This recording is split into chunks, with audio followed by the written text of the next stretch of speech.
It's a Jack Burrows story. Maybe Borrows, I don't know. I've never seen a spelling of his last name. Come to think of it, there's no guarantee that's his real name either. All I'm going to tell you is what I've seen, heard, or been told. Other than what I have personally observed, there is no guarantee that any of this is true. However, there is no reason for anyone to lie. No one has gained anything from it. I met Jack about 7 years ago. One day he had just walked into our little expat bar in the middle of nowhere in the Philippines. He was relatively young. He was in his early 40s at the time, but he stood out for being the nicest and happiest guy in the place. Jack was a drinker. Poured himself a drink like it was a prize to be won. If anything, drinking made him even happier. He was always polite and generous with the bartender and waitresses. Eventually, the stool in the corner became his reserved spot. He ruled from his corner, entertained everyone with witty stories, jokes, and bar tricks. Anyone in trouble found a sympathetic ear and a helping hand. I lost count of how many people he bailed out of a predicament. One call and Jack would fly in like Superman. Everybody loved Jack. Of course, everyone in the bar knew one of the waitresses had a crush on him, obviously everyone except Jack. No matter how hard Eden tried, she just couldn't catch his gaze. It wasn't that he wasn't nice to her, he just never showed any romantic attraction. When he was drunk, he sometimes called her Jasmine and looked at her like she was lighting up the stars. The next day, when sober, he denied it but never took action. I would describe Jack as a rather meek giant, a big old teddy bear. Not the biggest guy around, but he's 6'8" of solid muscle. Despite his size, however, I've only seen him pissed off once. The huge Australian refused to let go of Jack's favorite 40-pound waitress. I literally saw Jack's ears perk up like a lion spotting prey as she tried to get him to let her go. Then, when she yelled at the Aussie for hurting her, Jack turned into a beast. The Australian easily outweighed Jack by 10 centimeters and at least 2 poodles, but didn't even notice him coming. It was the fastest and most brutal beating I had ever personally witnessed. So much so that the Australian, when he came to his senses, had to ask who had beaten him. That's who Jack was. You could tell him and do anything to him, and he would just brush it off. But lay a finger on one of his friends, and you were immediately met with a beast. That wasn't all there was to Jack. I never stayed until closing time, but from what I understand, every night after he passed out, the waitresses took turns escorting Jack's drunken ass back to his closet-sized apartment. Everyone looked out for each other. The waitresses called him Kuya, which means Big Brother. This brings me to the events of last week. On Saturday, I walked into our favorite little waterfront bar and asked our dedicated bartender where Jack was. It wasn't like him to miss an evening out. She pointed down the beach. I found Jack sitting at the water's edge, drinking and admiring the sunset. He looked depressed, so I asked him what was wrong. "Tired, Billy," he replied. He never called me Bill, just Billy. "I'm tired of pretending it didn't happen, pretending everything was okay, pretending I'm not in pain," he said slowly in his southern accent. "But you're always happy," I countered him. "You're the nicest guy in the bar." "It's all fake," he snorted. "I act like that so people won't ask what's wrong with me. No one wants to hear me complain. I don't need anyone's sympathy, but the truth is, I'm hurting." I told him I would listen, and I meant it. I told him that I wanted to know his story, that I was a story collector. At my age, it's all I have left. And he told me everything. Jack grew up in foster care. I thought it was pretty fucked up to be unwanted, even by your own mother, but Jack never used that as an excuse. He told me about his high school sweetheart. They'd been together for 9 years. He was young, but genuinely in love. One day, Jack came home and she announced that she had met another man. Of course, this broke his heart. Emotionally wrenched and bloodied, Jack somehow managed to get back on his feet. No doubt it took a lot out of him. A second relationship had resulted in him being paired with an older woman who was very much into sex. She couldn't get enough of Jack's youthful energy and fun-loving disposition. Eventually, the flame died down, and they went their separate ways. Jack was sure she'd left him before they'd even broken up. But it didn't matter. She'd moved on anyway. Yes, it hurt Jack terribly, but somehow he got back on his feet again. He was resilient, to say the least. For both failures, he blamed himself. Said he worked too hard, didn't put in enough effort, or he wasn't there for him. It didn't matter. He said it was entirely his fault. I didn't believe that for a minute. It's typical of Jack to fall on someone else's dagger. He admitted that after that he fell into a deep depression. Then one day, quite by accident, he received a message from a woman completely unlike anyone he'd ever dated before, a Filipino woman named Jasmine. She was beautiful and sweet and seemed to adore Jack. "I did it right this time, Billy," Jack told me with deep sadness. "I stood by her, never let her down, and never held back." When Jack responded to her first text, Jasmine was a minute away from becoming homeless. Even though Jack barely knew her, he rushed to her aid. Yes, he was in love with this woman. I could hear it in his voice. She became his happiness. He visited her 3 times in the Philippines before he decided to give her a visa. The same week she got it, she was diagnosed with cervical cancer. If it hadn't been for Jack, she would have died. There is no social safety net in the Philippines. If you can't pay, you just suffer. Instead, he stood by her side and made sure she got the best treatment possible. Surgery, months of radiation, and other treatments. Jack paid for everything, and he didn't waver. Complete, unwavering support from start to finish. When she was weak, he carried her on his back. When she was tired, he massaged her sore spot so she could sleep. I would argue with anyone who said Jack didn't give her all of himself. When she finally got better, he brought her to the U.S. and married her. She was everything Jack had hoped for, a sweet, loving wife and a tigress in the bedroom. Jack said her favorite word was more, like, "Can I have more sex, please?" She tried everything Jack suggested and even came up with a few of her own variations. Life couldn't have been better. Jack even wondered if she was seriously trying to kill him. Literally love him to death. After 2.5 years of perfect harmony, Jasmine got her green card, permanent residency. What Jack didn't know was that this was the magic ticket. She no longer needed it to stay in the U.S. "I remember that day so well," Jack recalled. "I came home and saw her boyfriend loading her stuff into his truck. She left me." There was a lot more to the story, but Jack wouldn't reveal everything. Some research on the internet led me to suspect that she had an abortion and had another husband somewhere. But Jack never hinted at any other bad things she was involved with in her past. I realize this is vulgar, but it fits perfectly with the lyrics of the song I heard. "You called me strong, you called me weak, but I'll still keep your secrets. You took for granted all the times I stood by you. You tripped and hit your head. If it wasn't for me, you'd be dead. I picked you up and helped you get your feet back on solid ground." She literally owed Jack her life, but discarded him like trash for something younger and brighter.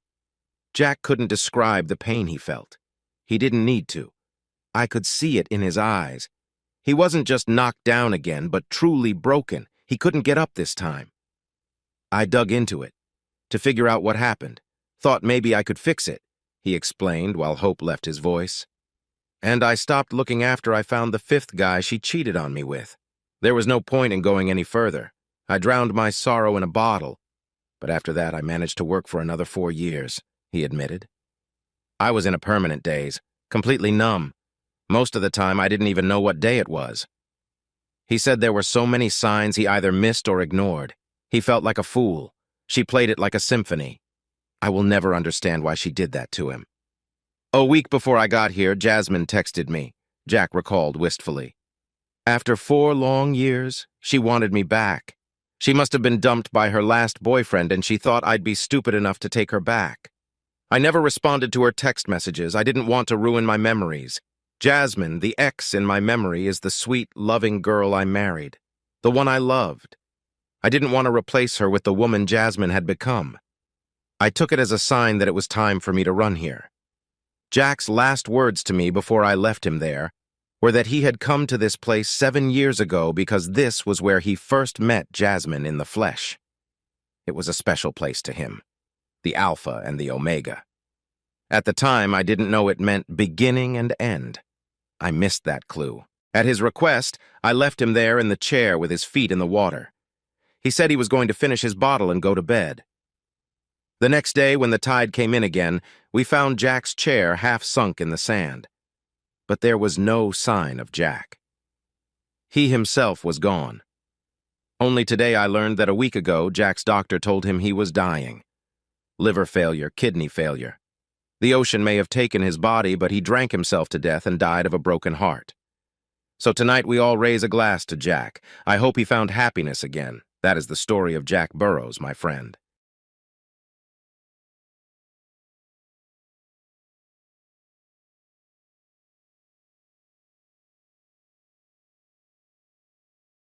For the last half hour, he had been watching his gorgeous wife make her way through the ballroom to be as far away from her husband as possible at midnight when the ball dropped.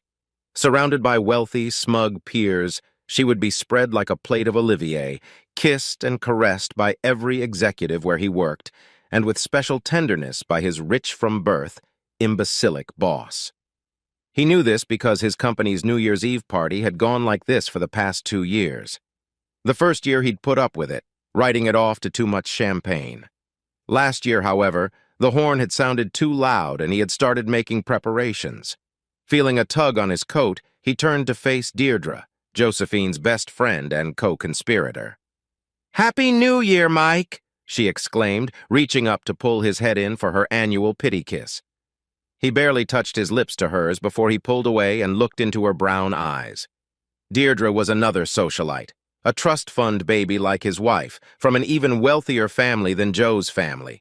He expected to see the easy smirk she usually bestowed on him, explaining that she knew something he didn't because she was a pillar noblewoman like his wife and his boss. Instead, he saw 2 new emotions, pity and concern. "Mike, don't take this so seriously. She's just exchanging kisses, an old New Year's tradition. She'll come back in a little while, no worse for wear, and show you again how much she loves you." He looked at her skeptically. Deirdre tried to reassure him. "She does love you, you know. It's just that she's very outgoing and lively and impulsive, and you're intellectual and silent. Sometimes she needs a chance to be with others more like her, but spending time with them only makes her love for you stronger." "Okay, Deirdre. Is that why she spent the entire Christmas party in her company under the mistletoe with her co-workers? We go to her Christmas party and she spends the night dancing and making out with her firm's executives, and here at my firm's New Year's Eve ball, she spends the entire night dancing and making out in a hickey, with my firm's executives. 3. So by making out with everyone at the party except me, she begins to appreciate me in a new way? That's an interesting concept. Tell me, is this another New Year's tradition of kissing George the imbecile a dozen times? Or is it just her way of showing her love for me because she knows how much I hate that bitch?" I had to hand it to Deirdre. She had enough self-control to be embarrassed. She couldn't take my stare, so she looked away and tried again. "Mike, I can see how upset you are, but you have to understand. Don't you, Deirdre? I think I do. For the first time in our 5 years of marriage, I think I really understand." I turned my back to her, walked back to our table, reached in and opened the briefcase I had placed under the table, and extracted from it a rather large, brightly wrapped package. Standing with my back to her, I removed the ring from my finger and tied it in the middle of the bow she had to remove to open the package. Turning to Deirdre, I held out the package. "I'm going to leave now. Please give this to your friend when or if she breaks free from the grip of the men surrounding her. Tell her I wish her a happy new year, and I hope she gets everything she deserves next year." I turned to leave, but Deirdre pulled me by the arm. "Don't go, Mike. I'll go get her. She's had too much champagne again. You've got to take her home." "No, Deirdre, I don't have to. She's got a room here at the hotel. She's been here all day, entertaining the men while I've been working. Of course you know all this because you've been here with her. She's got her own car, clothes, everything she needs. I'm sure at least one of the gentlemen she's making out with right now will be more than happy to make her happy. Or maybe they all will. Don't look at me like that. You told me the same lie last year. I gave her this year to make up her mind. She has made up her mind, and so have I. Goodbye, Deirdre. I can't help saying it will be a relief to me never to see you again." As I left the ballroom, I nodded to Helen, the personnel director, with whom I had spent the first half of the day while my boss and his buddies helped set things up at the hotel. In reality, he was in a luxury suite which he had paid for with the company credit card and screwing my wife. Actually, I should have said they were in a luxury suite having my wife. And I have the photos and video to prove it. Helen does too, and the chairman of the board will have it within minutes. After I left the ballroom, Helen and her husband headed toward the crowd of men around Josephine. Deirdre was making her way through the crowd of men, many of whom persistently tried to kiss her in the grand tradition. A few men tried to hit on Helen, but they seemed to be deterred by the frown of her husband, a former forward in American soccer. She made her way through the crowd to CEO George Burke and his companion just ahead of Deirdre. She stopped her husband a few feet from them and watched. Deirdre's confused look and the shrill cry of her name caught Joe's attention, and she broke off George's embrace. She frowned when she saw her friend's startled look. Helen smiled. Deirdre held out the gorgeously wrapped present and said something to Joe, who took the package, leaned closer, and seemed to ask Deirdre to repeat herself. "Mike left this for you. He's gone, Joe. He watched you flirt and make out all night, and when you started making out with all those men, he gave me that package and left." Joe smiled. "Oh, you know Mike? He throws these little fits when I don't pay attention to him for a few minutes. I'll come home, apologize to him, screw him like a fool, and everything will be fine. He loves me. See, even when he's angry, he leaves my gift. Let's see what it is." "Joe, I don't think it's a present." Deirdre began, but Joe was already busily untying the ribbon to open the package. As the ring fell to the ground, she paused, frowned, and asked, "What's this?" George bent down, picked it up, held it out to her, and smirked. "Isn't that your husband's wedding ring?" She stopped tearing the paper, looked at him puzzled, and took the ring. She looked at Deirdre, who muttered, "I tried to tell you." Joe began to tear the wrapping off the gift and found a white gift box inside. Relieved, she smiled, shook the box, said, "It's heavy," and began to cut the tape on each side with her fingernail. When the tape on the third side ripped, the contents of the box fell out and scattered on the floor. She squatted down to pick up the fallen glossy sheets. Others squatted and picked up the ones that had slid down beside them. Suddenly, everyone froze. Joe's eyes widened and she shouted, "Het!" That shout caught the attention of those around them, and more people came into their circle. Deirdre's eyes widened incredulously. She looked up and saw the look of horror on George's face. He picked up a 20x 30 centimeter glossy color photograph lying at his feet, pressed it against his expensive suit, and involuntarily shouted, "What the hell, Joe?" loud enough to be heard by everyone in the vicinity. Everyone looked at the pictures lying around and saw Joe having sex with persons other than her husband. There were many pictures of Joe and George, as well as of Joe with other executives at the firm where Mike worked, and with Joe's co-workers and bosses. They were not enough to cover all the positions in the Kama Sutra, but Mike had done a good job of selecting photos that proved that Josephine could have sex, with men, women, or toys, in any combination or quantity. Faced with the photos of her sexual adventures, Joe fainted. She fell backwards, and only George's shoe kept her head from hitting the tile floor and possibly giving her a concussion. Deirdre knelt beside her, lifted her head, slapped her face lightly, and shouted frantically, "Joe! Joe! You're all right, Joe! Talk to me, Joe! Are you all right?" As both women lay on the floor, the others began to pick up the pictures and look at them. One woman turned around and hit her husband as hard as she could as he looked down at the picture he was holding. "You're a walker! No wonder you have no energy left for me!" He stared at her in stunned silence until she swung her purse and punched him in the right eye. He clutched his eye, screamed in pain, and then collapsed to the floor as she kicked him in the balls with her pointy-toed shoe. The woman knelt down and began methodically going through the pictures on the floor. She paused, looked up, and said, "You bitches who are married to the management of Taylor & Son might want to take some of these photos and check them out. There are pictures of other husbands in here, too. If you want to save money on a divorce attorney, give me a call and I'll see if I can find us a group rate." 9 other women kneeled down and began to look at the pictures, and the men began to back away. "There are flash drives in here, too," one of them announced loudly. "There's no telling what's on them." "You pig!" shouted a beautiful blonde woman at a well-dressed older man. "Remember our prenup? You're bankrupt, you bastard. Baby, I'm sorry. It didn't mean anything. She kept hitting on me, and eventually I gave in, but it was only once, and she wasn't as good as you anyway, and—" "Lying sneak!" the blonde screamed, holding out 2 more pictures. The blonde got up off the floor and went at him with murder in his eyes, waving the photos around and cursing at him profusely. He stepped back, then turned and ran away. The other woman sobbed, clutching one hand to her chest and waving a photograph in the other. Her husband, hiding his face in his palms, was also sobbing. The man pulled out the photo, holding it up to the gorgeous woman standing in front of him, and said loudly, "So you would? What the hell? You kept telling me I'd never get a threesome because you'd never be with a woman. She blushed, turned, and ran off, wobbling in her 10-inch heels. Another woman picked a half-dozen photos from the pile and was calling out names as she walked toward the center of the ballroom.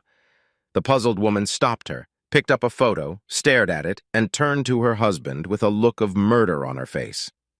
He began to back away, and she trotted toward him, waving the photograph. This scene was repeated 5 more times, and each time the victim's companions got an earful and an eyeful. Joe had already woken up and was looking at what was happening around her with glazed eyes. A man in an expensive tuxedo knelt down beside her. He asked, "Are you okay?" She looked at him curiously and nodded. He asked, "Who are you? Can I help you?" "I'm Josephine Lord," she replied grimly, "but I don't think anyone can help me right now." "Are you Josephine Reynolds Lord?" he asked incredulously. She nodded and asked, "I am. And who are you?" The man handed her the stack of papers he was carrying, snapped a picture of her with his phone, and announced loudly, "I am the bailiff. You have been served, Josephine Reynolds Lord. These documents and the accompanying photographs and videos prove your adultery as stated in Michael Morris Lord's divorce petition." He turned to the large group. "Ladies, gentlemen, if you haven't had time to look at the photos, just order a copy of the divorce papers, which are public records available online. It lists the names of all the people Joe SWB has had sex with in the last year, along with where and when. For a nominal fee, I can provide a link to Joe SHB's website that fully describes her exploits since January 1st of last year.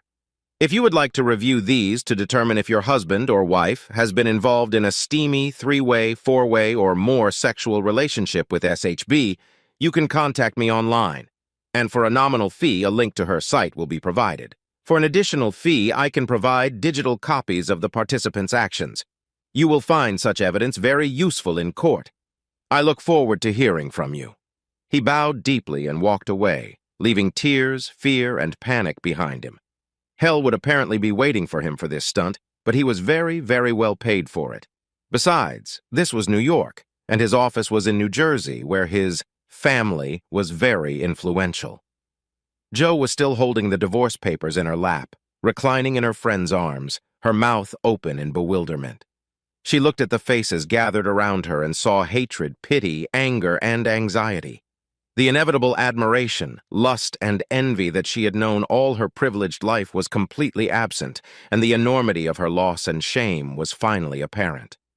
She clung to Deirdre again and buried her face in her friend's chest, sobbing inconsolably. George Taylor ordered his minions to pick up those damned pictures and burn them. Looking directly at Helen, he ordered, "I want a letter of reprimand to Mike Lord on my desk on Monday with the dismissal papers underneath." With a neutral expression on her face, Helen stated, "I'm sorry, Mr. Taylor, but Mr. Lord resigned this afternoon. He gave 2 weeks' notice, used the vacation you signed last week, took all his supplies and materials, and left the building. I will not accept his resignation. I will fire him after reprimanding him. He will never work in this business again." "Sorry again, Mr. Taylor, but he met with the chairman of the board before he left, and your father accepted his resignation. Mr. Lord has already got another job with one of the firms he consulted with your written permission, sir." Taylor's face was so red that listeners and onlookers feared he was going to have a stroke as he muttered loud curses at his father and Mike Lord. Helen and her husband watched his embarrassment with glee, clutching each other's hands in delight, naturally keeping a neutral expression on their faces. Mike Lord was driving from New York in a brand-new 4-wheel drive Chevy with a 2.6 turbo diesel engine ordered over and above the standard equipment. He had specifically ordered the SUV in the fall as soon as the new models became available, and he had it delivered yesterday. The Navigator reported that the drive to his new home in Austin, Texas, via the route he had chosen, would take 24 hours and 32 minutes. He knew it would actually take the better part of a week, because the country boy from Idaho was going to absorb the culture of the rural states he was about to drive through. Once he got to Virginia, he intended to forego the main highways, take the country roads that John Denver sang about, and visit the small towns in the Carolinas that Mary Chapin Carpenter sang about. He was going to taste the homemade jellies and jams sold at roadside stands and small local stores, and eat where the locals ate, away from the highways and the rushing, bustling people and the lifestyle he had grown to hate. Their checking and savings accounts were separate, but not until after he bought his SUV. Since she had earned 10 times as much throughout their marriage, an $88,000 car would do little to even out the score, but he was happy to use at least some of her money to buy it. Under the terms he'd offered, he would keep his investments and retirement funds, and she would keep hers. He'd leave her the penthouse and no claim on her trust fund if she accepted his generous terms and signed the divorce papers within 10 days. The radio was tuned to the best traditional country music station. Joe hated country music almost as much as he hated retro music, so the next station would be classical music. He was his own man now, not the ignorant cuckold she had made him out to be for at least 2 years.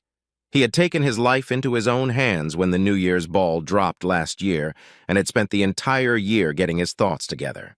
Perhaps Taylor and Son would survive his departure, but he highly doubted it. Operating under George's inept leadership and stripped of the many design improvements and patents Mike had brought to the company over the past 5 years, he expected it to collapse within a year or two. He smiled at the thought, knowing that his work had generated over half of the new sales and profits in the previous year, and that he had the best designs and design improvements ready to go as soon as his new company could get up and running.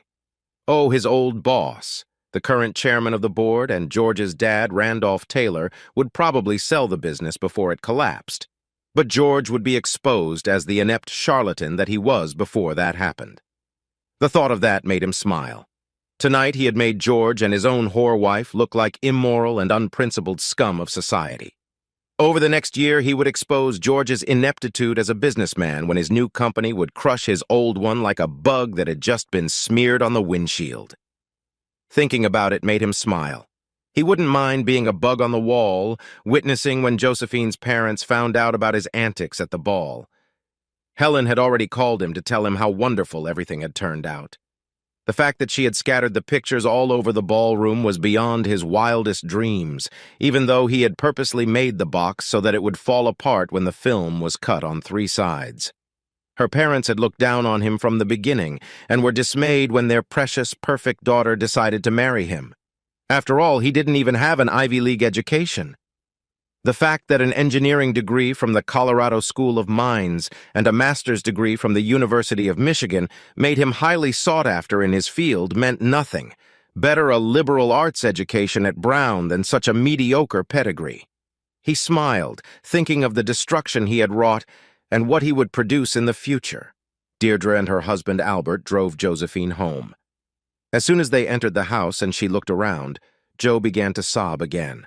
On the way home, she rehearsed her speech to Mike. She had to explain that her affairs meant nothing to her and were not hurting their marriage. It was just recreation, or an attempt to influence decisions that concerned her and Mike to make their lives better. Recreational sex only helped them, she explained. It brought her libido back under control when it raged. And she learned what she used to pleasure her husband, to diversify their love life. It sounded ridiculous even to herself, and she knew Mike wasn't buying it. Truth be told, he was a real stickler for marriage vows. Even talk of swapping partners or role-playing with others infuriated him.